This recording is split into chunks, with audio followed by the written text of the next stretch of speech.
Clarity బాగానే ఉంది. ముగ్గురు వేరు వేరుగా ఉన్నారనే దాని వరకు బాగానే ఉన్నారు.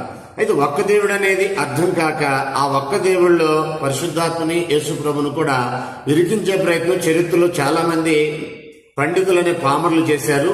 ఆ పావలోనే ఈ బిబు గారు కూడా పప్పులో కాలేశారు. ఆర్టీఎఫ్ అనే ఒకటి ఉంది, రైట్ థియాలజీ ఫారం అని పెట్టారు. వాస్తవానికి వాళ్ళు చాలా విషయాలు బాగానే గ్యాదర్ చేస్తారు, మాట్లాడతారు. కానీ ఇక్కడ వాళ్ళు కూడా పప్పులో కాలేశారు. దాంట్లో సాయి అని ఒక ఆయన, ఎడ్వర్డ్స్ విలియం అని ఒక ఆయన, ఒంగూరు సురేష్ గారు అని ఒక ఆయన, జానీ అని ఒక ఆయన, వీళ్ళు అప్పుడప్పుడు మండుతోక సుధాకర్ అని ఒక ఆయన, ఈ బిబు, వీళ్ళందరూ కలిసి ఈ రైట్ థియాలజీ ఫారంలో అప్పుడప్పుడు కొన్ని విషయాలు మాట్లాడతారు. నేను కూడా చూస్తుంటాను. చాలా విషయాలు బాగానే డీల్ చేస్తారు. కానీ అబద్ధ బాధల మీద వాళ్ళు కూడా అప్పుడప్పుడు కొరడా గొలిపిస్తూ ఉంటారు. అభినందించాలి ఆ విషయంలో వాళ్ళని.